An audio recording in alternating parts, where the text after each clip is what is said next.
La historia arranca con Naofumi, nuestro prota, un malviviente que parecería tener la vida en contra. Bienvenido a mi mundo desgraciado. Un día, el pequeño malviviente, mientras perdía el tiempo yendo a una biblioteca para leer novelas ligeras, resulta que se encuentra con un libro que estaba buenardo, el cual hablaba de unos héroes que poseían 4 armas sagradas, pero que básicamente el héroe del escudo no tenía prácticamente información. Y en eso, el libro comenzó a brillar frente a él. Y sí, no estaba fumado, pero en un abrir y cerrar de ojos lo arrastró a un mundo completamente distinto. Allí descubrió que un grupo de hechiceros lo había traído con un ritual, y para sorpresa suya no estaba solo. Junto a él habían aparecido otros 3 tipos igual de patéticos. Estaba Ren, que sería el espadachín, Motoyasu con la lanza e Itsuki el arquero, y por su pollo que a nuestro prota le tocó ser el del escudo, el peor, básicamente. Los magos que realizaron la invocación los llevaron ante el rey, quien les explicó que habían sido llamados para enfrentar a las llamadas olas, enormes hordas de criaturas que podían arrasar con todo si no eran detenidas. El viejardo les explicó a los recién llegados la existencia de unos antiguos relojes de arena creados en la era de los dragones, los cuales estaban repartidos por todos los reinos y se activaban para señalar cuándo aparecería cada ola. Según él, la primera invasión había golpeado al reino principal, pero los soldados pusieron el pecho y zafaron de Pepe. El problemón, era que la segunda y la tercera serían muchísimo más brutales, por lo que decidieron convocar a los héroes legendarios como última esperanza. También les advirtió que la horda que viene es en prácticamente unos días, así que debían entrenar y fortalecerse antes de ese momento crítico. Recordemos a todo esto que nuestro prota estaba básicamente rascándose los cocos, no hacía nada, y ahora el tipo de la nada debe salvar a la humanidad. Simplemente cine, muchachos. Al escuchar todo esto, aceptaron ayudar, pero con la condición de recibir una jugosa recompensa. El rey accedió a su pedido y acto seguido pidió que revisaran qué tan poderosos estaban. Fue entonces cuando descubrieron que todo funcionaba como en un videojuego. Podían subir de nivel y volverse más fuertes acumulando experiencia. Al inicio quisieron formar un único grupo para apoyarse entre sí, pero justo cuando se estaban organizando apareció el consejero de Aul para detenerlos. Les explicó que las armas legendarias no podían convivir juntas, ya que se repelían entre sí y al luchar unidos generaban un efecto negativo que frenaba su crecimiento. Dicho eso, les dice que por mientras se retiren a descansar. En cuanto estuvieron instalados en sus cuartos, comenzaron a charlar sobre lo parecido que era ese reino a un videojuego, y pronto descubrieron que cada uno provenía de distintas partes de Japón. El protagonista, al darse cuenta de que en los juegos los personajes con rol de escudero solían tener estadísticas bajas o ser considerados inútiles, se vino abajo de ánimo. Aún así, al recordar que en su propio mundo no tenía demasiadas oportunidades, tomó la decisión de esforzarse al máximo en ese lugar para superarse. Al día siguiente, recibieron la noticia de que cada héroe contaría con un grupo de aventureros, pero serían estos últimos quienes elegirían qué héroe elegir. Para su desgracia, nadie mostró interés en unirse al protagonista, quien, molesto por la situación, le dijo al rey que era injusto, pero este le explicó que se decía que él desconocía por completo el funcionamiento de ese mundo, y que justamente un requisito esencial para tener seguidores era dominar este tipo de información. Después de insistir en que al menos alguien lo acompañara, apareció una joven pelirroja. Ella aceptó sumarse a su equipo, lo que llevó al rey a otorgar un poco de apoyo económico a todos los héroes, aunque al protagonista le entregaron una suma mayor por tener menos compañeros en su grupo. Una vez que partieron para conseguir equipamiento antes de iniciar su aventura para maxiarse, la belleza que lo acompañaba se presentó formalmente como Main Sofía. Con una actitud bastante amigable, le propuso mostrarle la ciudad y juntos se dirigieron a una tienda especializada en equipo de aventura, en el cual los atendió este pelón. El vendedor, al verlos llegar, empezó a sugerirle al protagonista varias armas que podrían servirles, pero apenas intentó probar una, sintió un fuerte rechazo. Ahí descubrió la gran limitación de su rol, al ser el héroe del escudo, estaba atado únicamente a ese objeto y no tenía permitido blandir ningún tipo de otro equipamiento. El comerciante, al notar la situación, le aconsejó que en ese caso invirtiera en una buena armadura, ya que la va a necesitar. Finalmente terminó adquiriendo una prenda que supuestamente cumplía esa función, aunque a simple vista parecía más bien un montón de trapos mal cosidos. Y así, sin muchas opciones, Naofumi dio inicio a su recorrido, obligado a enfrentar criaturas literalmente a golpes con sus puños. Por otro lado, como Main era la única que había aceptado quedarse a su lado, el protagonista decidió equiparla adecuadamente para que pudiera luchar con él. El problemita fue que el set de armas y armaduras que ella eligió no era nada barato, ya que costaba la escandalosa suma de 400 monedas de plata. Para empeorar las cosas, la chica comenzó a mostrar una actitud manipuladora, intentando convencerlo de que pagara por todo su equipo. Durante la noche, mientras planeaba ingresar a la mazmorra con la intención de ganar experiencia, Main lo presionó con insistencia para que bebiera vino. Sin embargo, como a él no le agrada en el absoluto el vino, optó por retirarse a descansar, revisando las pocas monedas que le quedaban por culpa de ella. Al despertar por la mañana, descubrió que todo su dinero y pertenencias habían desaparecido. Y para colmo, Main ya no se encontraba en la habitación. Poco después, unos guardias llegaron buscándolo con la intención de llevarlo ante el rey bajo la acusación de delito. Allí, Main apareció fingiendo llanto y asegurando que durante la noche el prota estuvo a nada de humillarla, siendo supuestamente salvada por Motoyasu. La corte entera se puso en su contra y nadie creyó su inocencia, por lo que se dictó su condena a muerte. Main en secreto lo miraba con burla, mientras él no podía contener su rabia, pidiendo que lo regresaran a su mundo. No obstante, el rey explicó que no podían invocar a un reemplazo sin antes perder a los 4 héroes actuales,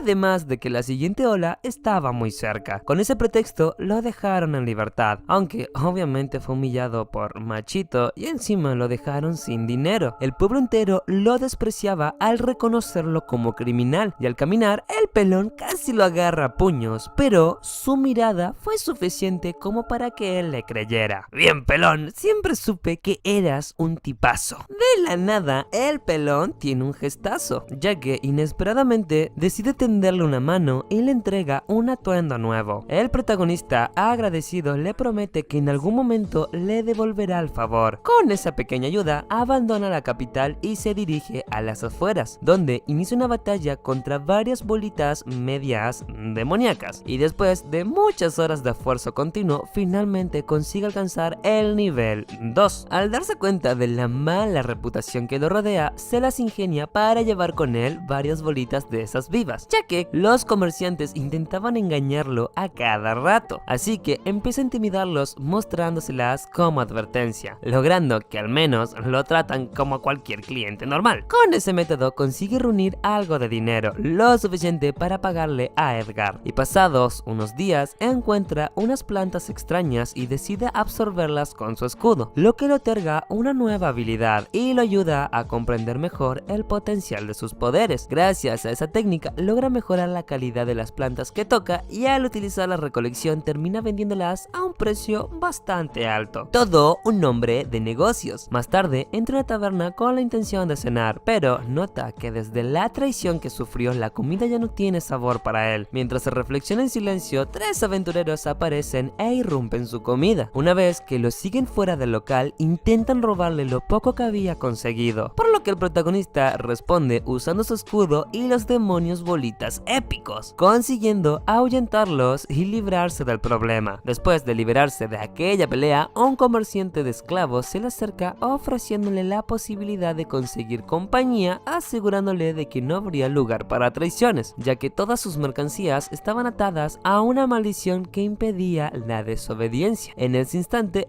el protagonista nota una semi-humana con la mirada apagada. Mientras él la observaba, el vendedor intentó llamar su atención mostrándole un ejemplar de gran calidad, aunque su precio era tan pero tan alto que claramente estaba fuera de su alcance. El prota entendió al instante que aquel hombre le estaba ofreciendo lo más costoso para luego forzarlo a buscar opciones más baratas. Al ver que no podía comprar algo de ese nivel, terminó escuchando la propuesta del vendedor, quien le mostró varios semihumanos manos de bajo valor, explicando que no servían para luchar ni para trabajos exigentes. Aún así, el protagonista pensó que si se trataba de entrenar, lo intentaría. Fue entonces cuando reapareció la semi-humana que lo había estado observando antes. Era una pequeña con rasgos animales que se encontraba en muy mal estado físico, como así también mal estado emocional, producto de un antiguo amo que básicamente era una basura. Movido por la situación, el protagonista decidió comprarla y sellar un contrato con ella. El pacto mágico le provocó dolor al inicio, pero con eso quedó claro que ya no podría desobedecerlo. Tras cerrar el trato y pagar al comerciante, el protagonista le pidió su nombre y la pequeña se presentó como Raftalia. Finalmente, ambos se dirigieron a la tienda del tobogán de piojos con el fin de conseguir equipamiento para su nueva compañera. Fue allí donde adquirió una daga adecuada para que Raftalia comenzara a luchar a su lado. Naofumi descubre algo bastante particular. Cada vez que Raftalia derrota a una criatura, él también recibe experiencia. El pelón le aclara que esto sucede porque la vinculó oficialmente como su compañera de aventuras y gracias a eso ambos comparten el progreso. Ahora bien, hay un detalle importante con Raftalia. Al pertenecer a la raza semi-humana, la cual es despreciada y marginada en ese mundo, digamos que no la van a tratar muy bien. Aún así, el prota no es mala persona, así que le da todos los gustitos, tratándola con más consideración de lo que cualquiera esperaría. Poco a poco, entre los dos van formando un equipo bastante sólido. Él se ocupa de resistir y proteger, mientras que Raftalia se encarga de atacar y acabar con los enemigos. Una tarde de chimenea, el prota le revela que en realidad es el héroe del escudo. Para sorpresa de ella, entre los semi-humanos existía una vieja historia que afirma que precisamente el portador del escudo es aquel que más se respeta y protege sus vidas. Así, el destino parece haberlos unido de una forma muy especial. Esa misma noche, mientras descansaban, Raftalia recuerda escenas de su pasado a través de un doloroso flashback. Raftalia revive aquel instante aterrador en que una bestia atacaba a su familia y solamente ella logró escapar con vida. El recuerdo la hizo despertarse entre gritos y Naofumi, al verla en ese estado, se apresuró a abrazarla y permanecer a su lado hasta que logró calmarse. Ahí vemos cómo el prota sobrevivía a base de amenazar gente y vender medicina, entre muchas otras cosas. En una tarde, cuando atrapó un conejo, aprovechando su inmunidad para evitar daños, le pidió a Raftalia que terminara con él, pero ella dudaba en lastimarlo, así que Naofumi le recordó que necesitaban fortalecerse antes de la siguiente ola, o de lo contrario no podrían seguir protegiéndola. Con un valor renovado, Raftalia derrotó al conejo y consiguieron la recompensa que este dropeó, que luego cambiaron por monedas en un pueblo de los alrededores. Allí exploraron una cueva peligrosa buscando minerales valiosos y se toparon con un perro medio demoníaco con 2 cabezas, similar al que arrasó el hogar de Raftalia. Naofumi le explicó que vencerlo les permitiría volverse más fuerte y así estar preparados para la siguiente ola, evitando que otras chicas como ella perdieran a su familia como esta lo hizo. Pero cuando tuvo la oportunidad de mandarle con Jesús, su mente quedó completamente bloqueada por el terror. Ella le confesó que un monstruo parecido había destruido a su familia, revelando por qué lloraba en sus sueños cada noche. El prota le indicó a Raftalia que esa era la ocasión perfecta para vengar a sus padres. Aterrada por la idea de quedarse sola, finalmente reunió valor y se lanzó hacia adelante, decidida a enfrentar el peligro junto a él, venciéndolo y subiendo un montón de nivel. Una semana después, la historia continúa mostrando al prota avanzando hacia el campo acompañado de la bella Raftalia para seguir mejorando sus habilidades. En un momento, logra atrapar a un monstruo usando su escudo como prisión, lo que le permite que su compa lo haga estofado.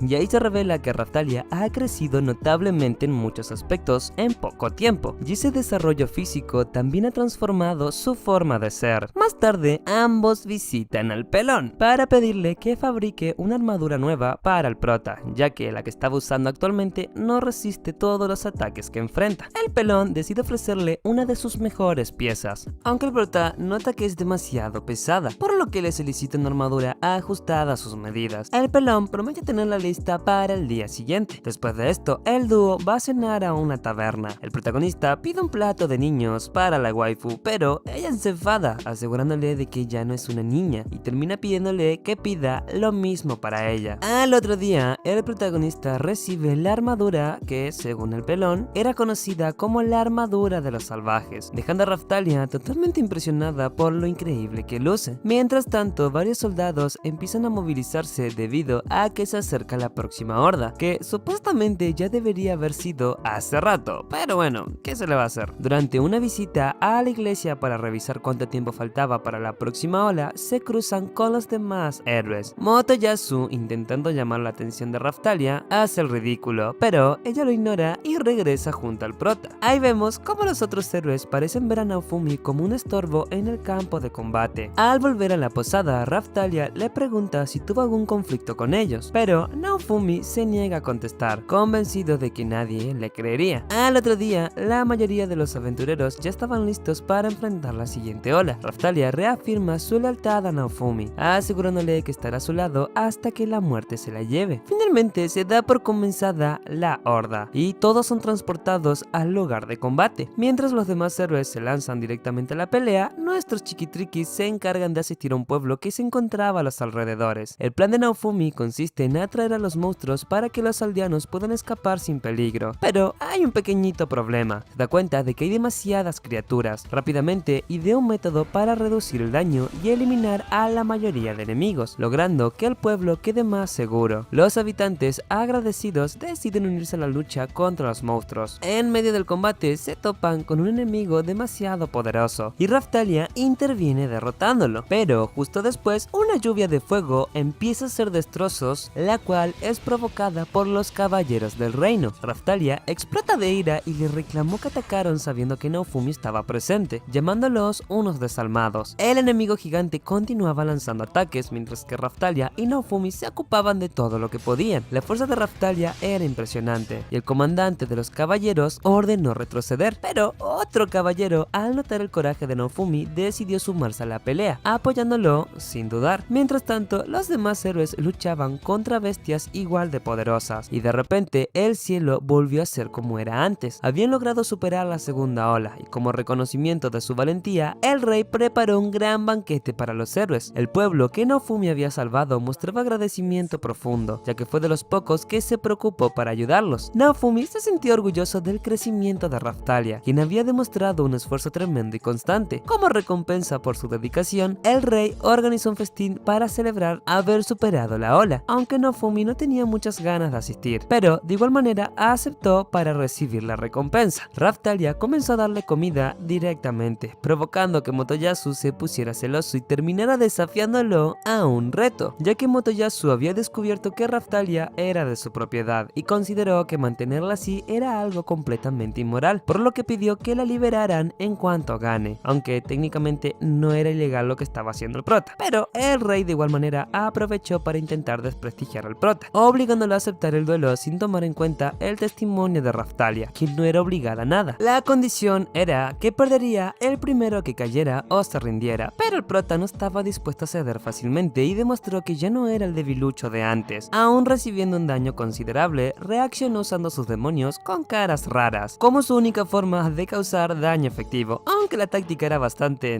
particular, garantizó que si gana, por lo menos lo dejaría con secuelas. Posteriormente, lo encerró con su habilidad, dejando al rubio con los demonios. El público empezó a murmurar que estaba jugando sucio, pero el prota basado dijo: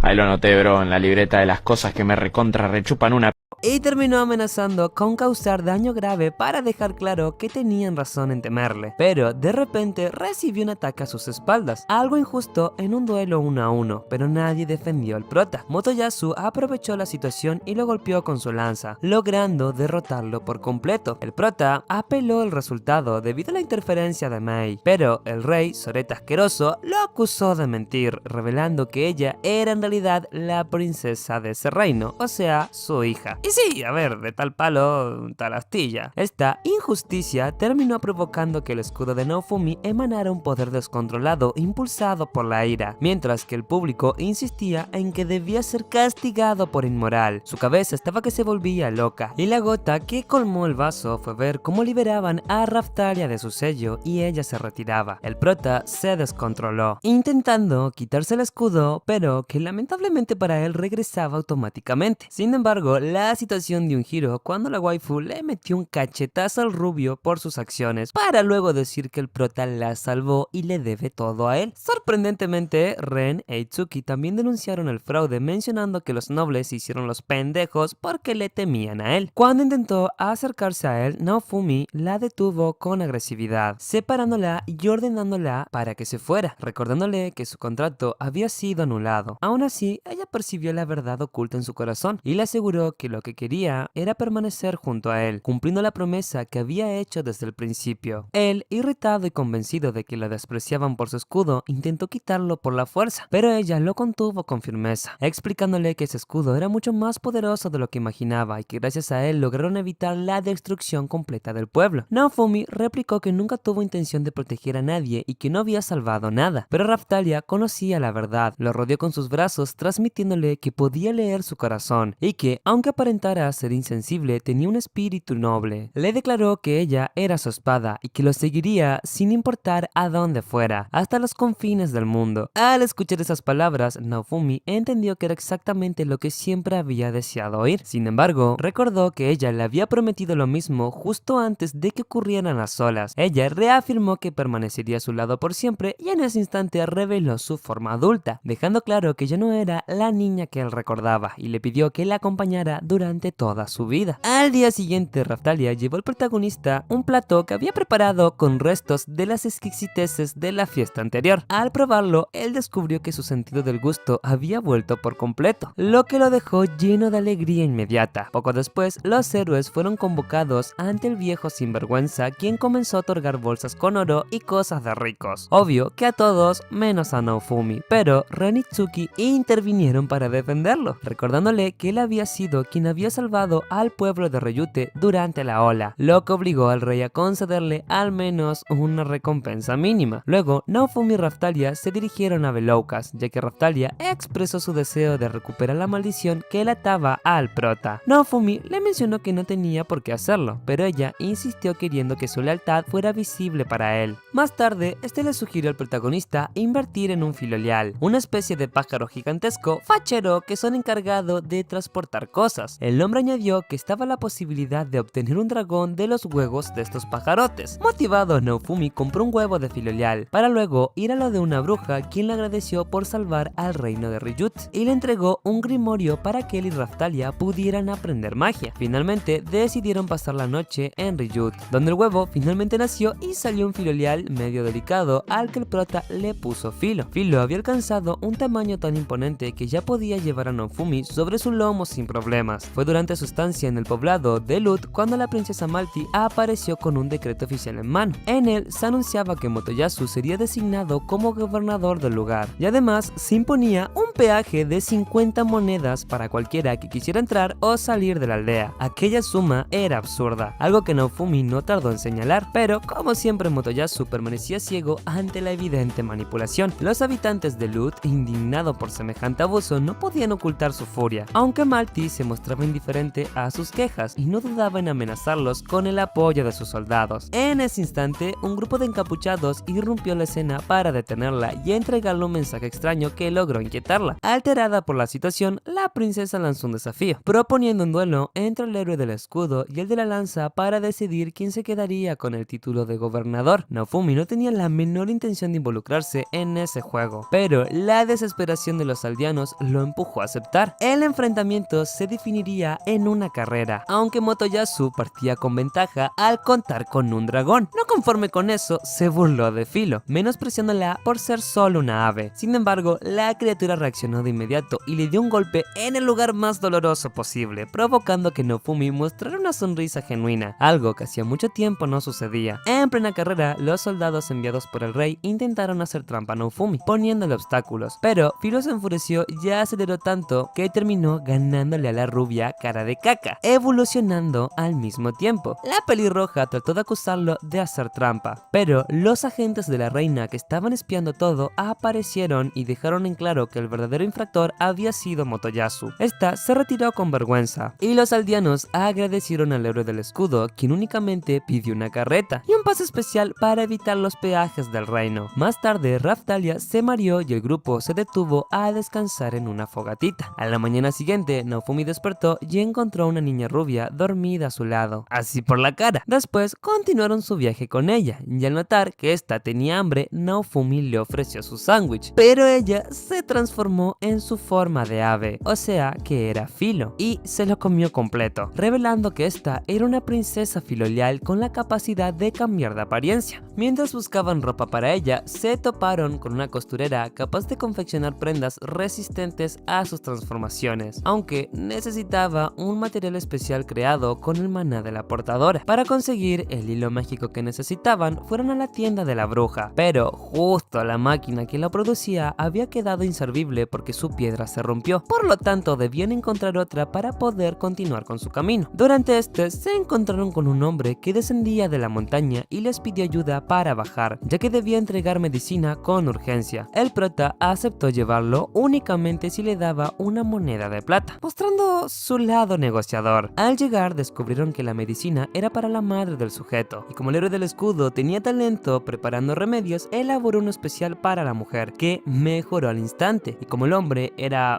medio pobre, terminó agradeciéndole con alimentos. Fue entonces cuando Naofumi pensó que dedicarse a transportar personas y ofrecer medicinas podía ser una buena forma de obtener ingresos. Así comenzaron con esa práctica y poco a poco se empezó a hacer eco de esto. Ese mismo rumor también le trajo complicaciones cuando un grupo de bandidos los interceptó con la intención de despojarlo y raptar al comerciante de accesorios que acompañaban en ese instante, pero no contaban que Raftalia estaba ahí y Filo demostró su fuerza, controlando con rapidez a todos los atacantes. En ese momento, los delincuentes los amenazaron asegurando que si decían que habían sido asaltados por el fracasado héroe del escudo, le harían problemas a él. Así que el prota terminó respondiendo que entonces va a tener que acabar con sus vidas para que no hablaran. Ante esas palabras, los maleantes pidieron clemencia y Naofumi aceptó perdonarlos, pero deberían darle algo a cambio. De esa manera terminó despojándolos de todo el tesoro oculto que tenían, así que al final sí, les robó en serio. Raftalia le dijo que aquello también era un delito, aunque el mercader consideró que solamente estaban pagando con lo que poseían, ya que habían intentado dañarlos primero. Aún así, Naofumi no se quedó conforme y exigió al comerciante un pago adicional por todas las dificultades sufridas, a la cual aceptó encantado entregarle contactos como pago y además le enseñó a tratar metales preciosos, manejar herramientas y trabajar gemas e imbuirlas con magia. Incluso aprendió conjuros, lo cual le vendría de 10 puntos más adelante. Y para cuando terminó la semana, había logrado integrarse entre los grupos del traidor, enterándose de que Motoyasu había salvado una aldea moribunda gracias a descubrir un cultivo legendario capaz de crecer incluso en plena hambruna. Mientras tanto, supo que Ren había viajado hacia el sureste con el objetivo de cazar criaturas nuevas. Además de eso, como obsequio de despedida, le entregó una buena parte de sus bienes. Cuando Naofumi mostró aquella escritura a un jefe minero, este le explicó que había dado con una mina de oro y le ofreció escoger la piedra preciosa que quisiera. Entonces Naofumi pidió específicamente las gemas del hilo mágico, con la intención de que al menos Filo pudiera tener un vestido adecuado. Al día siguiente emprendieron el viaje siguiendo las indicaciones del jefe, llegando pronto al lugar señalado. Al final de la cueva encontraron un cofre vacío y se quedaron dudando sobre qué podría haber estado allí dentro. Mientras Filo se internaba por un pasaje nuevo, el grupo comenzó a adentrarse aún más y al poco tiempo hallaron la huella de una criatura, y la maga que los acompañaba advirtió que se trataba de una bestia peligrosa. Justo en ese instante la antorcha se apagó y empezaron a escuchar voces extrañas que resonaban en la oscuridad. Intentaron manipularlos, pero la dueña de la tienda de magia intervino y Filo acabó con ellos usando una ráfaga en medio del túnel. Al avanzar se toparon con una criatura peligrosa, a la cual Raftalia y Filo se enfrentaron mientras el héroe y la maga les daban cobertura. Durante la pelea descubrieron que el monstruo tenía los oídos extremadamente sensibles, así que transformaron el escudo del protagonista en un megáfono que estalló sus tímpanos. De esa manera lograron vencer a la bestia y finalmente consiguieron la piedra para arreglar la máquina. Con ese recurso pudieron fabricar el vestido y completar el hilo mágico para poder llevar el material a la costurera, quien por fin pudo crearle la prenda. Después se encargaron de transportar una gran cantidad de pesticidas con el fin de enfrentar una plaga de plantas demoníacas que estaban arrasando con el pueblo. Los aldeanos pidieron la colaboración del héroe para tratar a los enfermos, ya que la criatura era como un parásito que se adhería a la gente. El prota se apresuró a atender a los contagiados para impedir que la situación situación empeorara, pero los pobladores le rogaron que eliminara por completo esas plantas hostiles. Entonces le revelaron que todo fue por culpa del héroe Cara de Caca, ya que él les había dado una semilla que daría comida en abundancia, lo cual obviamente no pasó, sino que trajo una plaga. La semilla empezó a producir una cantidad enorme de alimento, pero en cuestión de días se descontroló y sus raíces comenzaron a invadir todo. Los aldeanos desesperados le ofrecieron una recompensa, así que el prota los iba a ayudar, porque bueno, el prota es adicto al dinero. Al llegar al lugar se encontró con la descomunal planta. Philo se lanzó de inmediato a atacarla, aunque no sirvió de nada porque la criatura se regeneraba con demasiada rapidez. Rápidamente Raphtalia se unió al ataque, pero terminó atrapada entre las enredaderas. Intentaron emplear el herbicida y aunque logró dañarla, la planta seguía restaurándose. Ahí vemos que días atrás Naofumi había desbloqueado una técnica que le permitía potenciar pociones, y al aplicarla en el herbicida, esta vez el efecto fue devastador, secando por completo a la plaga y reduciéndola a pedazos. Tras la victoria, el prota absorbió fragmentos de la planta, logrando la evolución de modificación botánica, la cual le daba la opción de invocar plantas chetadas. El pueblo, agradecido por haber sido liberado, celebró al héroe. Gracias a esta capacidad, Naofumi consiguió alterar la semilla original y eliminar totalmente la corrupción que la volvía peligrosa, y que ahora sí de frutos infinitos. Obvio, Naofumi exigió que le pagaran con algo de valor porque no era gratis, y como los aldeanos no tenían efectivo, terminó recibiendo como pago las propias frutas del árbol. Sin embargo, siendo un comerciante hábil, logró venderlas y sacarle dinerillo. Y luego de agarrar otro encargo, fueron a una ciudad famosa por sus aguas termales, que empezaron a despertar muchos celos de parte de Raphtalia, al ver que el prota compartía mucho tiempo privado con Philo. En la noche, esta no lo dejaba dormir, así que decidió irse para encontrar una flor supuestamente milagrosa que haría que se enamorara al prota. Es afuera donde se encontró a la pequeña Raphtalia, que le comentó su inquietud, y esta, en vez de calmarla, le dijo que estaba buscando unos huevos especiales para que el prota se ponga contento y se enamore aún más de ella para luego convertirse en su pareja. Decidida, Raphtalia la perseguiría, pero ambas se terminaron resbalando en un acantilado. Afortunadamente no resultaron heridas, ya que cayeron sobre un jabalí que enseguida las persiguió. Lograron esquivar el animal y hallaron el nido con los huevos codiciados, pero el jabalí las seguía y las atacaron junto al ave, impidiéndoles tomar los huevos porque se rompieron. Pero bueno, llevarían al jabalí para la comida. Aparecieron ante ellas dos hombres. Uno de ellos explicó que la criatura era un ejemplar poco común destinado a un ritual del poblado y ofreció una recompensa considerable a cambio. Al comprender la ventaja, decidieron venderla y gracias a ello pudieron adquirir para Fumi una herramienta especial para trabajar metales. Raphtalia le comentó que era su manera de mostrar agradecimiento por su cuidado y dedicación hacia ellas. Naofumi entonces propuso que compartieran la experiencia juntos, y días más tarde, mientras se alistaban para dirigirse a otra villa, se toparon con dos viajeros. Tras servirles el desayuno, les indicó que debían regresar a su ciudad, mencionando que el lugar estaba afectado por una grave plaga. Naofumi vio en esto una oportunidad, ya que ahí podía obtener ingresos adicionales, y se dirigió al lugar sin dudarlo. Al arribar, le explicó a un anciano que había llegado para ofrecer pociones curativas. El hombre, al reconocer al renombrado viajero del que tanto había oído, se apresuró a difundir la noticia, y minutos después, el médico del pueblo lo llevó a una sala llena de enfermos, donde Naofumi administró una poción a uno de ellos, y todos quedaron atónitos al ver la recuperación inmediata del paciente. Ahí explicaron que la epidemia se debía a un dragón de las montañas que el héroe de la espada había eliminado hace un mes. Tras su muerte, el cuerpo del dragón se descompuso y liberó toxinas, contaminando el aire que llegó hasta la villa. Al entender esto, comprendió que el brote era consecuencia de un error del héroe. Entonces Raphtalia preguntó por qué no se tomaban medidas inmediatas, a lo que la mujer le respondió que la montaña estaba infestada de criaturas peligrosas, haciendo imposible que los aldeanos accedieran al lugar. El protagonista consultó a los médicos y ya habían informado al gobierno, y ellos afirmaron que sí, asegurando que les prometieron medicina. El prota solicitó que cancelaran ese envío, asegurando que él se encargaría de proteger la villa a cambio de un pago considerable, 500 monedas de plata. El médico se mostró sorprendido, pero el héroe aclaró que recibiría lo que originalmente el gobierno iba a pagarles. Luego, el grupo se adentró a la montaña, donde obviamente habían varias criaturas por el lugar. Al alcanzar la cima, se toparon con el dragón, ahora transformado en un cadáver viviente, que lanzó un veneno que fue mortal para Raphtalia. El prota pensó en retirarse, pero Filo quiso enfrentarlo, aunque lamentablemente el dragón, por un error de Filo, casi la manda con Jesús. Lleno de furia, el protagonista activó el escudo de ira, obligando al dragón a retroceder. Sin embargo, el prota, siendo controlado por su propio escudo, estaba dispuesto a ir hasta el final, pero justo antes de atacar recordó cómo Raphtalia lo había asistido, y en ese instante notó que ella estaba siendo quemada por el calor de la ira que emanaba su escudo, y encima no pudo sanarla. Pero de la nada el dragón se cayó, ya que Filo había destruido su interior. Una vez ya tranquilos, el protagonista trató a Raphtalia, pero los remedios convencionales no resultaban efectivos debido a su estado crítico. Ahí Filo le entregaba un fragmento del cristal del dragón. Al incluirlo en su escudo, Naofumi consiguió otro poder que para usar debía mejorar de nivel, aunque su nivel aún no era suficiente para usarla completamente. Finalmente, las waifus le dijeron al prota si quería descansar con ellas. Unos días después, Naofumi y su grupo encontraron a un joven rodeado de filoliales. Obvio que al ver a Filo, estos se asustaron. La chica, al darse cuenta de que Filo podía comunicarse, perdió completamente la compostura, confesando que siempre había soñado con entender y hablar con un filolial real. Su nombre era Melty, y como Naofumi tenía varios asuntos pendientes en la ciudad, le indicó a Filo que se quedara jugando con la muchacha mientras él se encargaba de resolver sus compromisos. Finalmente llegó la noche y Filo volvió con los protas, llevando consigo a Melty, mencionando que quería ser parte del harem y que básicamente por jugar con los pollos estos se terminó perdiendo de sus escoltas, lo que indicaba que era la hija de algún noble, lo que le pareció genial al prota, porque bueno, si la llevaban sana y salva podría tener una jugosa recompensa. Finalmente, de esa manera pasaron los días viajando y vemos cómo hubo una noche en la que la chica desapareció, lo cual los asustó demasiado, pero en eso vemos que en realidad estaba durmiendo en las plumas de Filo, que sí, parecían ser muy cómodas. Finalmente llegaron a la capital, donde ambos grupos se separaron hasta que en un momento al prota lo arrancaron a perseguir y vemos que apareció el insoportable del rubio mencionando que deje a las pobres chicas que tenía de esclavas. En el momento en que Motoyasu lo iba a golpear, aparece un guardia que quería evitar estos destrozos, pero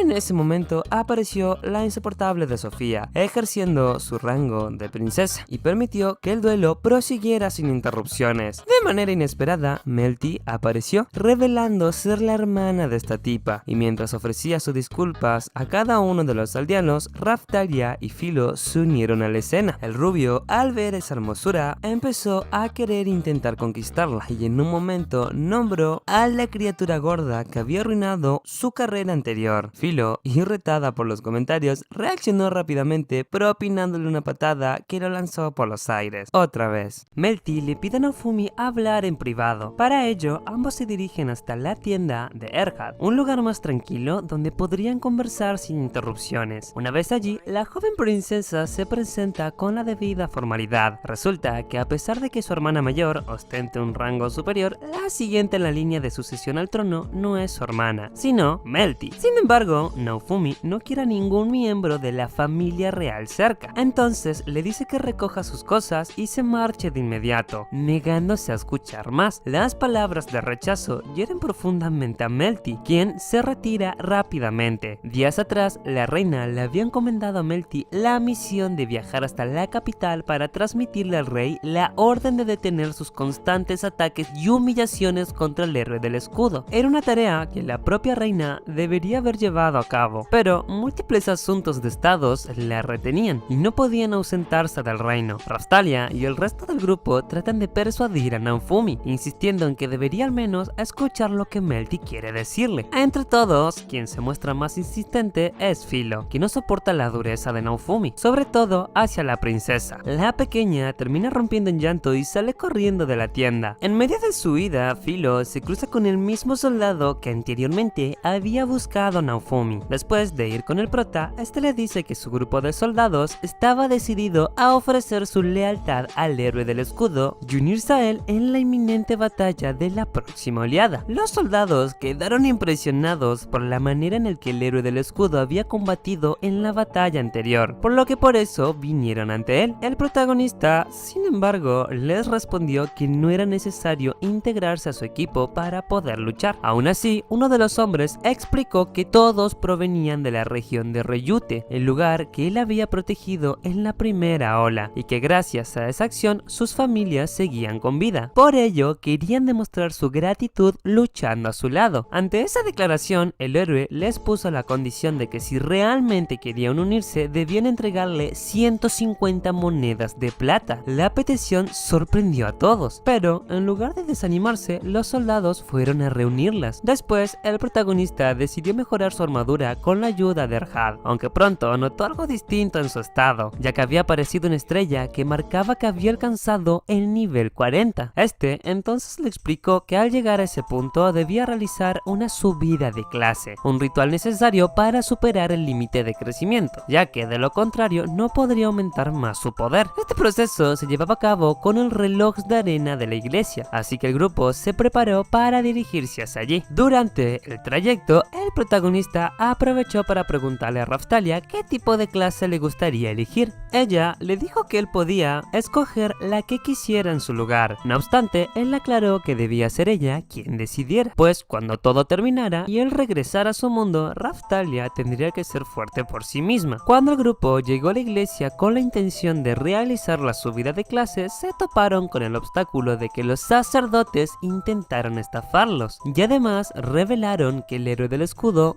y sus compañeros habían sido vetados, impidiéndoles ascender de rango. Ante ese rechazo, decidieron buscar otra alternativa y acudieron al vendedor de esclavos, esperando que él tuviera alguna respuesta. El hombre les comentó que era posible realizar el ascenso en otro reino, aunque también aprovechó para ofrecerles un nuevo equipamiento. Entre sus mercancías mostró unas garras especiales contra dragones, pensadas para Filo. El protagonista, consciente del potencial que tendrían para fortalecerla, decidió adquirirlas. Para probarlas, aceptaron una misión asignada por el vendedor, enfrentándose a un monstruo en las alcantarillas. El combate fue breve y Filo logró derrotarlo sin dificultad gracias a sus nuevas armas. Poco después, el grupo descansó mientras curaban a Raphtalia con agua bendita. En ese momento, el héroe les compartió sus planes sobre cómo enfrentarían la próxima ola. Aquellas palabras entristecieron a la joven, pues comprendía que tarde o temprano él debía abandonar ese mundo, algo que ella no deseaba aceptar. Al otro día, todos se prepararon para la inminente ola. En su camino llegaron a un pueblo que parecía devastado, con casas en ruinas y un ambiente de miseria. Allí descubrieron que el héroe del arco había proclamado una revolución, autoproclamándose el líder del lugar y sometiendo a la población con impuestos abusivos. Mientras comían en una taberna del pueblo, el grupo se encontró con los otros dos héroes. Estos lo acusaron de suplantarlos para quedarse con las recompensas, ignorando los verdaderos hechos. El prota, sin alterarse, les explicó con frialdad que en realidad todo esto que estaban haciendo no ayudaba en nada, y que por culpa de ellos mucha gente estaba sufriendo y que otras ya no estaban. Tras dejar en claro todo esto, se retiró del lugar junto a sus waifus. Tras todo lo sucedido, el grupo de soldados que había buscado unirse al héroe del escudo consiguió reunir las 150 monedas de plata que él les había solicitado. Al ver su esfuerzo, el protagonista aceptó integrarlos en su equipo, aunque puso como condición que destinaran ese dinero a mejorar su equipamiento, de modo que pudieran enfrentar con mayor preparación la inminente batalla. Poco tiempo después, la reina recibió nuevos reportes sobre las acciones recientes de los 4 héroes legendarios, evaluando los logros y dificultades de cada uno en vísperas de la próxima ola. Ya con un nuevo amanecer y con los minutos contados antes del inicio del ataque, el héroe del escudo entregó obsequios a sus más cercanas compañeras. A Raphtalia le regaló un brazalete mágico encantado, diseñado para potenciar sus capacidades en combate, y a la pequeña Filo le dio un delicado pasador de cabello, que además de adornarla, aumentaba notablemente su agilidad. Con estos preparativos, y ahora contando no solamente con Raphtalia y Filo, sino también con el grupo de soldados que se había unido a él, Naofumi se sintió mucho más confiado para lo que estaba por venir. Finalmente, el tiempo se agotó y todos fueron transportados al campo de batalla. Durante los primeros momentos de la ola, el grupo logró rescatar a varios civiles de la ciudad sin mayores dificultades, recibiendo además el inesperado apoyo de una anciana de habilidades extraordinarias, que, con movimientos propios de un ninja, apareció de manera sorpresiva para asistirlos. Con la situación bajo cierto control, el héroe dejó sus nuevos aliados a cargo de proteger la zona, y acompañado por Raphtalia y Philo se dispuso a reunirse con los otros héroes para poder terminar con la ola. Durante el trayecto, el grupo de Naofumi se encontró con un gigantesco barco repleto de monstruos que avanzaba. Sin dudarlo, Naofumi y Philo se abalanzaron sobre la embarcación, logrando subir a su cubierta. Allí se toparon con Ren y Motoyasu, quienes se encontraban en pleno combate contra un ejército de calaveras. Sin perder tiempo, Naofumi se unió a la lucha y mientras defendía al frente no pudo evitar lanzarles una dura crítica a los otros dos héroes, llamándolos inútiles por su evidente falta de coordinación. Lo cierto es que tenía razón. Motoyasu y Ren se enredaban en discusiones constantes, incapaces de trabajar en equipo y debilitando sus propias fuerzas con su rivalidad. Fue entonces cuando Naofumi identificó el punto débil de aquellas criaturas en tan solo 15 segundos, por lo que en un destello veloz, Raphtalia utilizó magia de luz y atacó directamente a las sombras que daban vida a las calaveras, logrando desintegrarlas. Sin embargo, la verdadera amenaza no tardó en manifestarse. Desde el fondo del barco emergió el devastador de almas. Los héroes intentaron atacarlo en conjunto, lanzando sus mejores técnicas y armas contra él, pero todo resultaba inútil. El devastador respondió con un brutal contraataque, desplegando un poder devastador que habría aniquilado a todos si no fuera porque Naofumi con su escudo logró contener el impacto. En ese instante, Philo se lanzó contra el enemigo con toda su fuerza, logrando golpearlo de frente, pero ni siquiera así la criatura mostró signos de debilidad. Su resistencia era abrumadora y la batalla se tornaba cada vez más desesperante. Al ver que los ataques convencionales no surtían efecto, Naofumi tomó una decisión arriesgada: liberar el poder del escudo de ira y así derrotarlo. Cuando Naofumi desató este poder, el fragmento del zombie que llevaba consigo resonó con aquella energía oscura, despertando un nuevo poder en su interior. Pero no fue el único en cambiar. Philo, quien tiempo atrás había consumido el cristal morado, reaccionó ante ese mismo estallido de energía, transformándose de forma sorprendente. Gracias a ese despertar simultáneo, el grupo comenzó a tomar la delantera en la batalla. Fue entonces cuando Naofumi decidió usar su nueva habilidad, una técnica aterradora llamada Iron Maiden. De pronto, múltiples escudos surgieron. Acto seguido, emergió la imagen espectral de una doncella de hierro. Con un movimiento demoledor, esta cerró sus púas sobre el monstruo, atravesándolo hasta hacerlo desaparecer por completo. Los demás héroes, incapaces de creer lo que veían, quedaron enmudecidos ante la magnitud del poder del prota. Sin embargo, la ola persistía, desbordando caos en los alrededores, y fue en ese instante cuando hizo su aparición una joven de apariencia elegante, que se presentó con el nombre de Glass. Desde el primer momento, ella reconoció a Naofumi como el verdadero héroe, considerándolo el único digno de tal título en todo el reino. Acto seguido, declaró que él era su enemigo, y que la verdadera batalla de las olas apenas comenzaba. Glass avanzó, y antes de que Naofumi pudiera reaccionar, los otros tres héroes se lanzaron contra ella, pero fue en vano, ya que sus habilidades eran tan poderosas que desató una fuerza abrumadora que los dejó fuera de combate en cuestión de segundos, dejando a Naofumi como el único héroe en pie. Raphtalia y Philo combatieron a su lado con todo lo que tenían, pero pronto quedó claro que Glass era superior, por lo que las chicas cayeron derrotadas. Aunque Naofumi volvió a recurrir al escudo de ira, pronto quedó claro que se encontraba en clara desventaja. Glass desplegaba una fuerza abrumadora, tan intensa que logró atravesar las defensas que hasta ese momento habían resistido todo tipo de ataques. Naofumi volvió a usar la misma habilidad con la que había aniquilado al devorador de almas. Sin embargo, Glass se liberó con facilidad del aprisionamiento de la doncella de hierro. Como si nada pudiera detenerla, Naofumi trató de abrir una ruta de escape junto a Raphtalia y Philo. La enemiga anticipó sus intenciones y lanzó un ataque que los alcanzó, hiriéndolos. Finalmente, con la ola llegando a su fin, Glass decidió retirarse. Pero antes de hacerlo, dejó claro de que aquel duelo no había concluido y volvería a enfrentarse a Naofumi en otra ocasión. Esta ingresó en un portal que se desvaneció tras ella, marcando el cierre definitivo de esta ola. Mientras tanto, los aldeanos celebraban el final del desastre. Sin embargo, Naofumi no compartía esa alegría. Se sumergió en sus pensamientos, inquieto por las incógnitas que rodeaban a las olas, y más aún por la misteriosa cuenta regresiva que había aparecido frente a sus ojos. En medio de eso, un soldado real se presentó con el mensaje urgente de que los héroes debían ir ante el rey. Una vez en el palacio, el monarca exigió respuestas sobre el nuevo poder que Naofumi había mostrado en la batalla y le advirtió que de negarse habría consecuencias graves. Naofumi, harto de humillaciones, se negó a revelar nada y le respondió que si quería saberlo, se arrodillara ante él. El rey, furioso por aquella insolencia, amenazó con castigar a Raftalia y Filo, usándolas como blanco de su ira. Pero esa amenaza solamente encendió más la ira de Naofumi, quien le dijo que si les hacía algo, se iba a terminar arrepintiendo. El rey no hizo nada más que quedarse callado y el prota se retiró como todo un chad. Tras lo ocurrido en el palacio, que tremenda muestra de ser un mastodonte, Melty buscó una audiencia privada con su padre. Esta le explicó que si el reino quería evitar el caos, era indispensable reconciliarse con el héroe del escudo, ya que seguir enfrentándolo solamente pondría en riesgo la seguridad de todos. El rey escuchaba, pero antes de que pudiera dar una respuesta, irrumpió en la sala Malty, su hermana mayor, quien le recordó a su hermana que mientras la reina no estuviera presente, él era la única autoridad en el reino y todas las decisiones pasaban por sus manos. Melty le replicó que aquella discusión no era asunto suyo, pues la línea sucesoria no la favorecía y ella jamás ocuparía el trono. Al día siguiente, cuando Naofumi ya se encontraba listo para partir hacia otro reino, Melty lo interceptó en el camino. La joven le pidió disculpas en nombre del rey y le suplicó que intentara reconciliarse para poner fin a los conflictos. Sin embargo, el héroe no estaba dispuesto a confiar en alguien que tantas veces lo había traicionado. Fue en medio de eso cuando uno de los soldados que acompañaba a Melty actuó de manera inesperada. Aprovechando el momento, trató de atacarla por la espalda. Naofumi reaccionó al instante y logró interponerse, salvándole la vida en el último segundo. Pero todo era parte de un plan mucho más que ya los mismos soldados que debían protegerla acusaron al héroe de ser el agresor, asegurando que la había tomado como rehén. Para colmo, toda aquella escena quedó registrada en una esfera de cristal mágico. Esto terminó siendo visto y comentado por todos los reinos vecinos. Y claro, entre tantas sabidurías, el rey se encargó de darle el peor giro posible a la historia, pintando a Naofumi como si fuera el auténtico villano de todo. Ya es bastante personal esto. Entre tanto caos, Naofumi intenta encontrar respuestas y confronta a los guardias preguntando directamente por qué habían intentado acabar a la princesa Melty. La situación toma un giro inesperado cuando uno de los soldados, nervioso, deja caer un pequeño broche. Raftalia lo agarra antes de que lo oculten y al verlo lo reconoce de inmediato. No era un broche cualquiera, ya que este pertenecía a la región de los tres héroes, una secta fanática que veneraba con devoción a los héroes legendarios, todos menos a Naofumi, obviamente. Esto enciende aún más sus sospechas y sin pensarlo le pregunta directamente a Melty si acaso todo ese complot había sido planeado por su propio padre, el rey, pero la joven le responde que eso es imposible, ya que jamás su padre intentaría lastimarla. Para ella, la única mente capaz de hacer algo tan cruel es su hermana. Melty le pide a Naofumi que ella debe reunirse con el rey lo más pronto posible para aclarar el malentendido antes de que empeore más. Naofumi le advierte a Melty que si regresa al castillo su destino será que la eliminen. Por eso le propone algo arriesgado pero lógico, que viaje junto a ellos, pues con su protección tendría una oportunidad real de sobrevivir. La princesa acepta, confiado en que el prota la podrá mantener a salvo. El grupo se pone en marcha hacia el reino de Sylvet, un lugar donde esperan encontrar refugio y poder quedarse. Tras varias horas de viaje, hacen una pausa para descansar. Es ahí donde Melty aprovecha el momento para preguntarle directamente a Naofumi por qué odia tanto a su padre. El héroe del escudo le relata todo lo que ha tenido que soportar desde el día en que fue invocado a ese mundo, las humillaciones, las falsas acusaciones, etcétera, etcétera, etcétera. Al escucharlo, Melty se queda impactada, pues recuerda claramente que su madre le había pedido a su padre que tratara bien al héroe del escudo. Saber ahora cómo realmente lo había tratado le resulta incomprensible. La conversación, sin embargo, se ve interrumpida bruscamente cuando Naofumi percibe presencias alrededor. Soldados del Melramok los han estado siguiendo de cerca. Sin otra opción, decide avanzar en silencio, intentando evadirlos. Pero en ese momento, la princesa tropieza accidentalmente. En cuestión de segundos son descubiertos. El grupo corre para escapar, pero el camino los lleva directamente hacia un acantilado. Y es allí donde se encuentran con los tres héroes restantes, acompañados por Malty. La asquerosa de la pelirroja miente descaradamente frente a todos, asegurando que Naofumi llevó el cerebro de Melty para obligarla a estar de su lado. Como si fuera poco, los demás héroes sí sin dudar creen en sus palabras envenenadas. El prota y sus compañeras son rodeados y la batalla comienza. Viéndose contra la pared, él invoca el poder de su escudo de ira.